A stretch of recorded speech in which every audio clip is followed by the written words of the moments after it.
3, 2, 1. And Yep. welcome back. Welcome Hold on, back. restart that. I accidentally spoke over you there.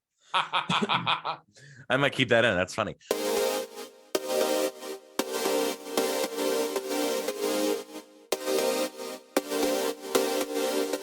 Welcome back. Welcome back. Welcome back. So Thoughts of the Roundtable with me, Matt Rebar. And me, Paul Laux. And it's been a little bit. How's your summer going? What's up? Oh, it's been hot. It's been this and that. One of the driest summers I can imagine, but a lot going on. Our lives have been a little bit crazy with everything going on. So it's nice to get back. But it's been wild. It's been some interesting times over here in the hood. What about you? Well, let's see. I finally this last week was it's the slowest week I've had all year.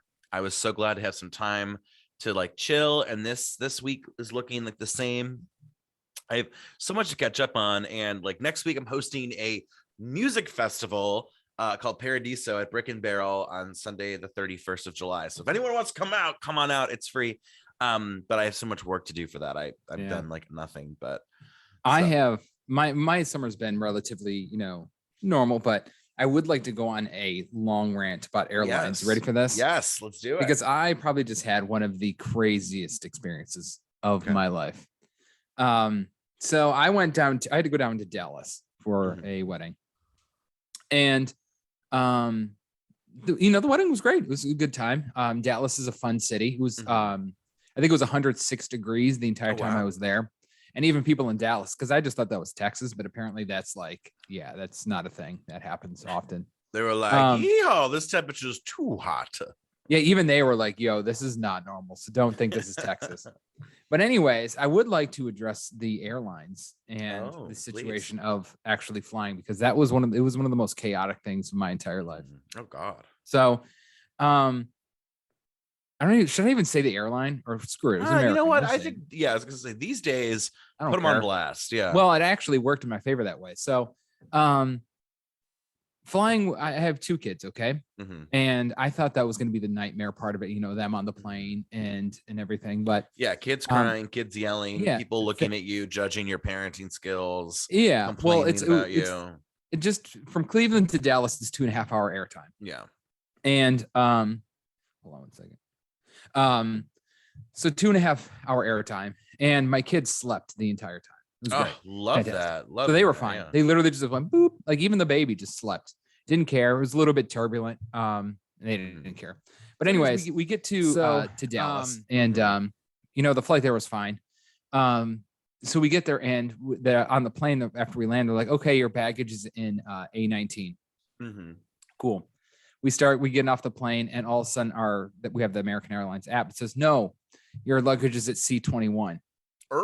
I'm like, okay. And by the way, DFW was a massive airport. Oh yeah, because it's Dallas Fort Worth, so it's 2 cities, one airport. Yeah, so it's huge. So we're like, okay, we're gonna bop over to C21 now. So everyone from the plane was ready to go at A19. And then there's leaders on the plane, no, guys, let's go to C21. So the entire plane of people just walking down to C21.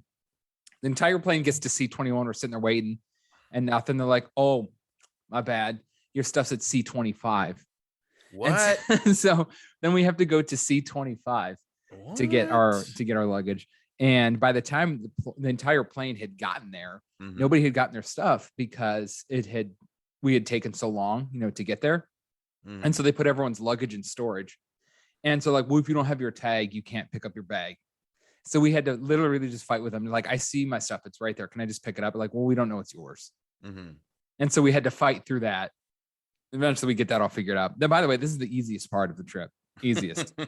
we took shortly after this, we took my daughter to Peppa Pig World down there in Dallas. Wait, they have a Peppa Pig World? Yeah, it's in a mall. It was really weird, but it was fun. But my wife and I joked that was the highlight of the trip. Everything else just sunk.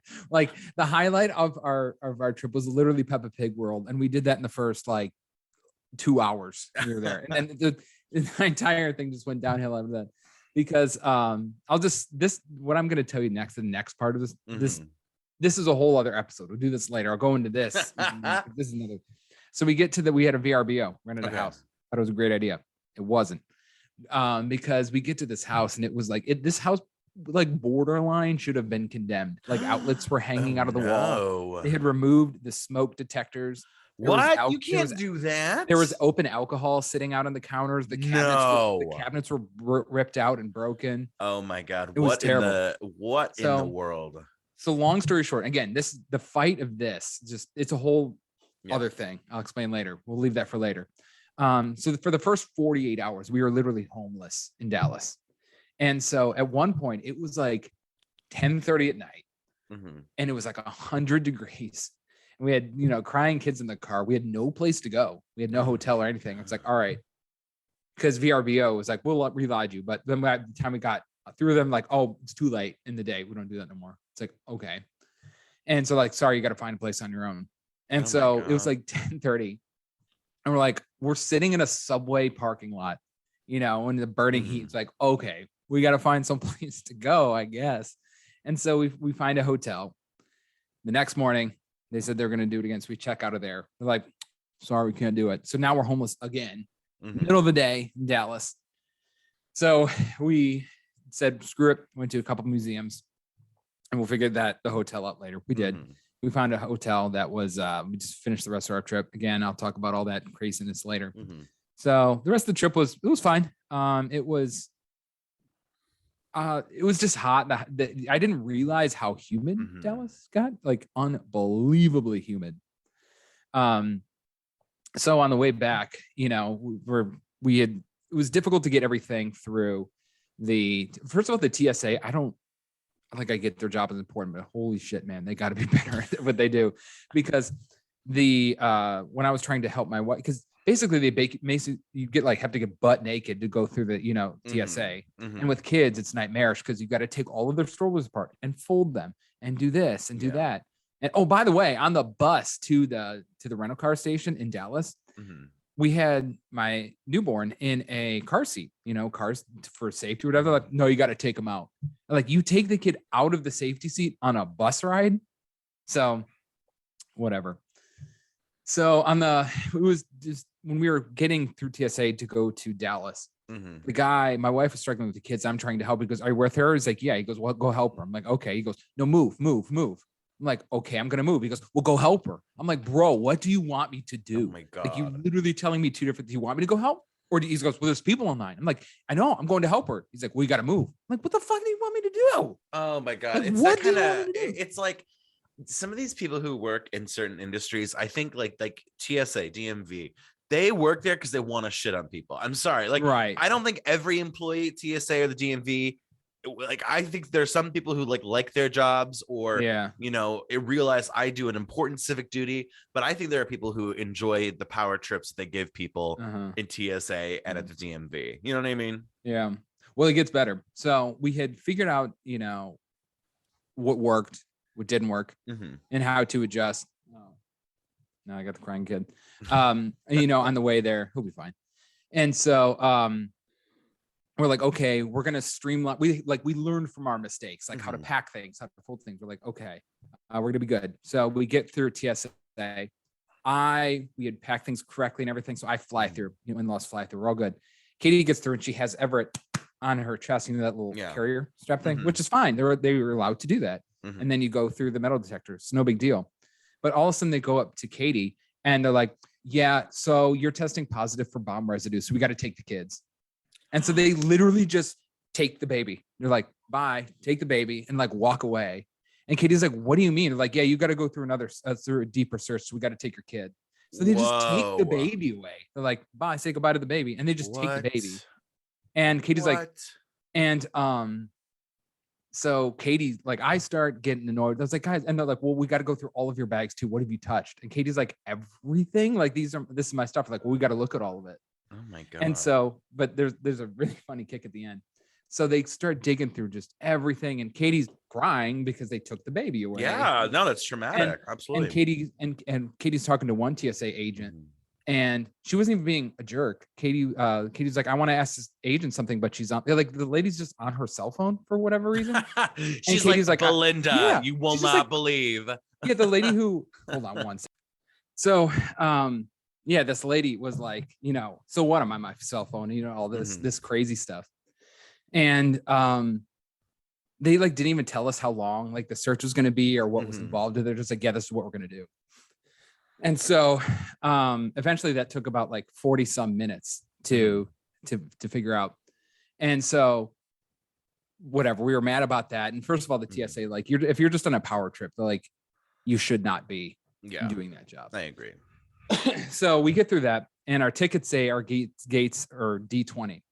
We head over to D20. Nope, now it's C21. So like, okay. So we got to get all of our stuff onto this train after we're already pissed, go to C21. Get to there. Nope, now it's C2. So we have to go to C2. Oh, and then like, nope, now it's C16. So we have to go all the way to C16. God. So at the gate, we did that thing where we check, you check your strollers at the gate. And so we went to the physical gate. It's not like we did it when we check and we went to the gate, gave it to the gate agent, like, here's our stuff, gate check, whatever. Cool. We fly to Cleveland and I've never had a pilot do this ever in my life. So we get to Cleveland and there's like clear thunderstorms, bad thunderstorms. Yeah. And the other planes are just circling the airport, just waiting for it to pass. And then they land. Our pilot's like, nah, I'm good. He gets on the intercom and he goes, yeah, I'm not even going to lie to you people. This one's going to be pretty rough. Like, he literally in short terms, he goes, I'm going to try to land in this really bad storm. So buckle up and brace. Like, that's literally what the pilot came over and said. We're all like, bro, should you be trying this? Like, should you be telling us like this? Should you be this honest with us? Yeah. He literally told us, he goes, yeah, this is going to be rough. I'm like, okay. So we go through the storm, this thunderstorm, and it's just black clouds. Oh my God. And we're freaking out a little bit. I'm not gonna lie. We're like bouncing around pretty good. I was like, I don't know if we should be doing this. Long story short, he landed fine. Everything's cool. So we land and we're getting off the plane. And the pilot comes over again as like half the plane, we're toward the back. Half the plane had already gotten off the plane at this point. And the pilot comes over, he goes, this has never happened before, so I don't really know what to do. He goes, but the airport closed the ramp between the plane and the terminal. He goes, so I guess we're stuck here. like the pilot was confused. He goes, I don't know. He goes, I've never seen them close a ramp from the plane. He goes, I guess we can't get off. So I'll update you when we can. And so, like 3 minutes later, 4 minutes later, the pilot gets on and he goes, apparently they cleared the ramp, but not for long. So better run off the plane now. Oh my God. Go. And so like, this is the pilot. They cleared it for like 5 minutes. Everyone go. Oh my God. Pilot, because they said they were afraid of lightning. So, but the pilot came and goes, apparently it's open, run, just get off the freaking plane. Oh, I don't know if they're going to close it. So Katie and I are struggling. He eventually sees us, with struggling with these kids. And he's like, do you need help with this? I was like, yeah, kind of. He just scoops up my daughter and her bag and like takes her off the plane. And he turns over and he goes, I'm really not supposed to leave the plane. So you didn't see me do this. I was like, oh my God. I was like, I saw nothing. And so, it was all good and everything. So, but then the gate agent who was then there, he goes, so apparently the baggage claim or the people who unload the baggage in Cleveland just don't want to go out in the rain. And it was like just mildly sprinkling at this point. Yeah. He goes, so they just closed the baggage, the baggage workers like inside, and because they wouldn't unload the plane. Oh my God. And he even told me, he goes, I've been a gate agent for 15 years. He goes, I've never seen them do this. He goes, I don't know who makes the call. I don't know why they made this call. He goes, I've never seen them just be like, nah, we don't feel like unloading the plane. We're going to take a 5. We're going to take a 10. He's like, I don't know what to tell you. I've never seen. He goes, just go down the bag. Because this is like another horror story. This is why I don't check bags. I do not check bags. We had gate checked our stuff. So usually when you do that, it comes back up to the gate, strollers and stuff. He told us, he goes, I'm going to radio down to the baggage people and tell them just send every single thing to baggage claim. You don't have to wait by the plane. Just go down to the baggage. I'll tell them to do that. I was like, cool, no problem. So he does. So we go down there and sure enough, our bag shows up, but not the strollers and car seat. Car seat. Remember that? Yeah. So very important. We have now waited we're home. We're in Cleveland. We're back home, but we're waiting. We're delayed at baggage for an hour before the stop. They didn't unload it for another hour. So eventually we get our bag an hour later, car seats and stroller, nothing shows up. I'm like, in my head, I'm like, I bet the message didn't get through. It's back up at the gate, but we can't get back up there. So I'm like, whatever. I'm going to go to the American Airlines baggage thing and have them just be like, hey, send it down. Sure, whatever. So I go and they're like, it says on a computer we unloaded it in LaGuardia. I'm like,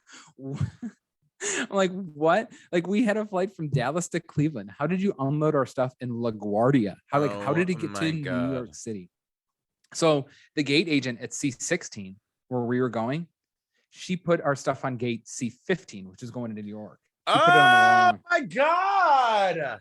So her job was literally to take our strollers, turn around, and set go them by into the C6. plane. She somehow turned around, walked over to the next gate, and put them at C15. And so, oh my God, Paul, I'm like, exhausted. This is like insane. Continuing, not over yet. Oh my God. So eventually I was like, okay, well, I had to call my parents to help me out because they're like, it's a car seat. Like, can't get my kids home. Yeah. So they're like, don't worry, we know where it's at. It's not like it's missing. We know where it's at. We just got to get it to you. I'm like, okay. It's in like, don't worry. New York. it's like we'll have it to. There's plenty of flights from New York to here. We'll have it to you by tomorrow, like at your house. I'm like, okay. Get to. Eventually, does show up on my front porch with a stroller. Half of it's just missing. It's gone. Oh my God. And so I call them, and the customer service is like, you sent my stroller back, but half of it's missing. And they're like, okay, you got to go up to the airport for reimbursement. And they have to actually physically see the damage. And I think they were banking on me not doing that. They're like, whatever, call it whatever. But my petty ass, I was like, I'm going up there. Fine, I'll go up there. So I go up there with my half of my stroller. I was like, guys, you sent this back, but half it's missing. And they told me to come up here for the reimbursement. And they're like, we don't do reimbursements here. Like, we don't know why they sent you here. Oh my God. Because you did. And so they're like, well, let me. And the lady at the baggage lady was like, really, she was legitimately confused. She goes, I don't know why they would do that. Like, I'm not even, she tried to help. It almost feels like they're just trying to pass the buck to someone. They're like, the baggage lady was actually super helpful. She was confused and like angry for me. She goes, I don't know why they would do that to you. Yeah. She goes, let me call. She goes, maybe they'll talk to me differently because I'm an agent there. And so she called the company that handles this. They have an outside company. She goes, let me just call them and maybe they'll speak differently once an American Airlines agent. I'm like, cool. So she puts it on speaker, and I don't think this person knew this. And she goes, yeah, this is the agent from Cleveland, blah, blah, blah, tells the story, they want to be reimbursed for their missing stroller. And the lady on look at them wanting to be reimbursed for their missing stroller. Yeah. And the lady on the other was like, I don't know, tough luck, I guess. they're like, we don't do that. Tough luck. Wow. And so the lady hangs up the God. speakerphone real quick because I heard that when she's like, I don't know, tough luck. And so apparently it comes out that American Airlines and doesn't reimburse or fix strollers or wheelchairs. They can just break your wheelchair and be like, really? Sorry. Yeah, they don't mess with anything that has human occupants. So there's actually stories online of people like getting their stuff, like wheelchairs broken. And they're like, wish you could walk. Have fun, So anyways, my petty ass then went nuts and I put it on Twitter. Like I did. I tagged them and everything. And I had like no likes or anything on this. But they called me like an hour later and they're like, let us know how much we'll reimburse you. And oh my God. So long story short, that was my experience from getting home. But there you go. Wow. I mean, that's like a whole, it's like every little thing that could ever possibly go wrong in the airport in one story. Like, yeah, it was. That's it was lit, and it just amazes me that they like so many just things. Little, yeah, and it was almost like, okay, I could have been if it didn't work out and I didn't get the money for the stroller, it would have been annoying, but it is what it is. I got mad for like other people, especially like when they're like, we don't fix wheelchairs. It's like they just cattle you through these things anymore. Yeah, man. It's pretty rough. It's pretty ridiculous, but I'm still shocked that we even landed in the first place. To be honest, yeah, that was at least you got home. Yeah, surprisingly, it honestly wasn't that bad. It was pretty bumpy, but does flying scare you at all? Not really. Well, I will say when I had a mask on and I did a flight recently, I was hyperventilating a little bit, and I don't think it was because like the mask was like blocking. It just was like being like so tight and close. But like I don't know. I mean, like I drove to North Carolina earlier this year. I'm driving to Toronto and Chicago later this year. I do realize you can't drive everywhere, but like I'm not trying to get on a flight anytime soon, you know?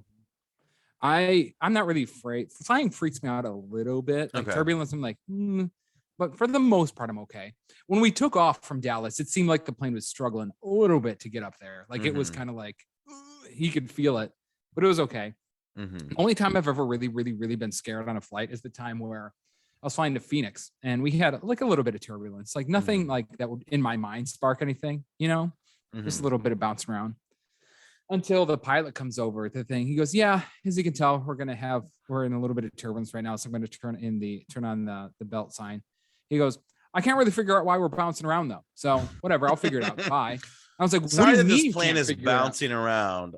But like, and everyone around me was like, should he have just told us that? He goes, yeah, I can't figure out what's going on. Imagine if your pilot was like, yeah, you know, I don't know why things are happening when we're, you know, a couple miles in the air, but we're just going to have fun with it. We're going to just roll with it. I have a friend actually who is a commercial pilot, and one of his first times, he was obviously the pilot. He's like one of the, you know, reserve pilots or whatever. But to give him training, they threw a pretty bad storm, and it knocked when he did. It was like one of his first times doing it, like controlling it. And this storm knocked out the autopilot, and so basically he had to and he was telling me, he goes, I was scared shitless. He goes, I was white knuckling this plane through this storm. And he goes, then he eventually got through it fine, obviously, and landed everything. And the passengers were walking off like, not knowing. It's like who was flying the plane was like scared to like death as he's like, like racing through the storm. I'm like, I wonder how many times that's happened. So wait, so is this all that? Was this the whole story of your trip, or is there a whole nother section of your trip? The whole other. Oh my gosh, Paul! I think we have to do a part 2. So this is homeless in Dallas, part 1. Is that what that was just the bookends? I'm just telling you the bookends. The whole middle part, a whole nother thing. So I'll tell you that next time. I cannot wait. And stay tuned, everyone, for that. And have a great rest of your day. Peace out. Later.